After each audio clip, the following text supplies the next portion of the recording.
नमस्कार, आप देख रहे हैं पब्लिक भारत न्यूज। इस वक्त मैं मौजूद हूं उत्तर प्रदेश के गोंडा जिले के गौरा विधानसभा क्षेत्र में, जहां पर पीडीए जन चौपाल कार्यक्रम का आयोजन किया गया। देख सकते हैं पीछे जो समाजवादी के कार्यकर्ता हैं वो मेहनत से लगे हैं और 2027 के चुनाव में अपना दमखम दिखाएंगे। हमारे साथ नेता विजय यादव जी मौजूद है। सबसे पहले आपका बहुत बहुत स्वागत है पब्लिक भारत न्यूज में जी।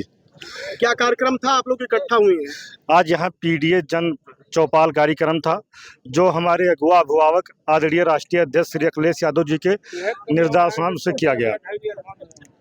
और इस कार्यक्रम का मेन उद्देश्य था, पीडीए का मतलब कि जो हमारे पिछड़े दलित अल्पसंख्यक सभा के हैं, जो आधी आबादी महिला आबादी हमारी है, जिनको उनका हक नहीं मिल पा रहा है। बाबा साहेब अम्बेडकर का जो विजन था कि जितने भी हमारे दलित पिछड़े हैं, अल्पसंख्यक हैं, उन लोगों को उनका अधिकार मिले। जो इसके पीछे की सरकारें थी, धीरे धीरे उन लोगों ने कोशिश किया और लोगों को अधिकार मिल रहा था। आज देख लीजिए, चाहे वो दलित हो, चाहे पिछड़ा हो, चाहे अल्पसंख्यक हो, कोई भी नौकरी में उनको भागीदारी नहीं मिल पा रही है। इसके पहले चाहे बसपा सरकार रही हो, चाहे अखिलेश यादव जी की सरकार रही हो, चाहे कांग्रेस सरकार रही हो, सभी लोगों ने इस विषय में अच्छा काम किया, सभी को पूरा अधिकार मिला। लेकिन ये सरकार पूर्ण रूप से पिछड़ा दलित अल्पसंख्यक को खत्म करना चाहती है कि हम अपनी बात कहीं रख नहीं पाए। ये सरकार युवाओं से डरती है कि युवा पढ़ेगा, युवा आगे बढ़ेगा, तो युवा इस सरकार से सवाल पूछेगा। भारतीय जनता पार्टी कहती है सबको एक समान अधिकार दिया गया है। अब आप पत्रकार साथी हैं, हम आपसे बताना चाहेंगे, आप उसके वाकिफ है किस तरीके से एक समान अधिकार दिया गया। आप पत्रकार साथी हैं, हमारे जिले के बहुत बड़ा नेता है, मैं उनका नाम नहीं लेना चाहूँगा, लेकिन जिस तरीके से पत्रकार के साथ अभद्रता होती है, आप लोग जानते हैं, तो आप जानते हैं किस तरीके से सम्मान मिलेगा। जब पत्रकार का इस सरकार में सम्मान नहीं है, तो हम लोगों का सम्मान क्या मिलेगा? क्या समाजवादी पार्टी पत्रकारों का सम्मान करेगी भारतीय जनता पार्टी? बिल्कुल करेगी, इसके पहले भी करती थी। बताइए, समाजवादी सरकार किसी भी पत्रकार को आज पर पीड़ित की हो, हमेशा वो पत्रकार के लिए सवाल उठाती है। एक पत्रकार हमारे मिश्रा जी थे, बिल्कुल पत्रकार ही जैसे थे, बनारस वाले, आपने देखा, उन्होंने भाजपा के सरकार आवाज उठाते थे, सरकार की कमियां बताते थे, उनको उठाकर जेल में बंद कर दी।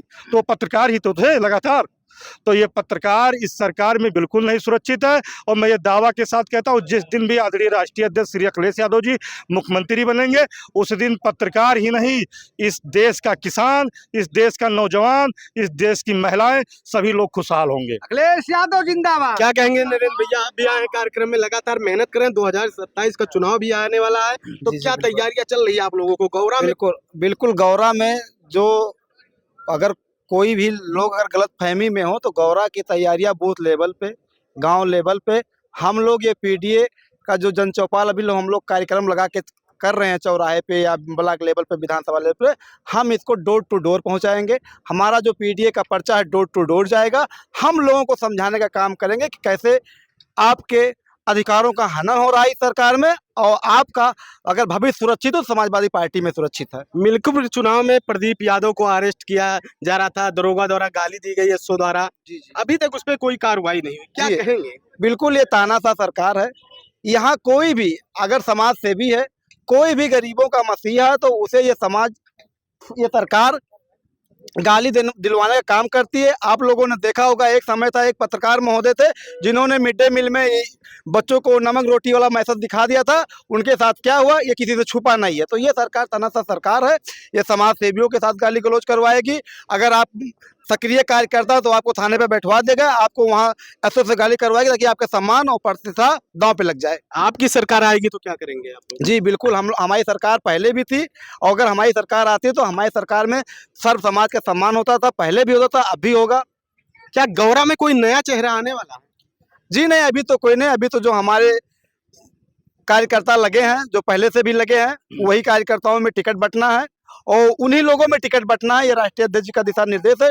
टिकट जिसको मिलेगा, समाजवादी कार्यकर्ता उनके साथ तन मन धन से लग के उन्हें जितवाने का काम करेंगे, और आने वाले 27 में राष्ट्रीय अध्यक्ष जी को सत्ताधीश बनाएंगे। पीडीए के जन चौपाल कार्यक्रम से समाजवादी पार्टी को कितना फायदा मिलेगा? फायदा मिल रहा है। हम लोग गांव-गांव जाकर, डोर टू डोर जाकर हम लोग चौपाल लगा रहे हैं। और ये हमारे राष्ट्रीय अध्यक्ष अखिलेश यादव जी, आप ये जान लीजिए कि ये पीडीए हर वर्ग को लेके चल रहे हैं। ये नहीं है इसमें सामान्य वर्ग नहीं है, हर वर्ग लोग हैं, और सबको समान अधिकार दिया जाएगा। अगर हमारी सरकार बनती है तो सभी को समान और आप सभी को अधिकार दिया जाएगा। ये कार्यक्रम कब तक चलेगा आप लोग? एक कार्यक्रम हमारा इसी महीने फरवरी 27 फरवरी तक चलेगा। तो देखिए किस तरह से पीडीए का जन चौपाल कार्यक्रम है लगातार चल रहा है और यहाँ पर अब्दुल हफीज मलिक के नेतृत्व में यह कार्यक्रम हो रहा है। लगातार वो गांव-गांव संपर्क कर रहे हैं, लोगों से मुलाकात कर रहे हैं। 2027 के चुनाव में लगे हैं लगातार। अब देखा जाएगा 2027 में किसका पलड़ा भारी होता है, ये तो अब देखने की बात होगी।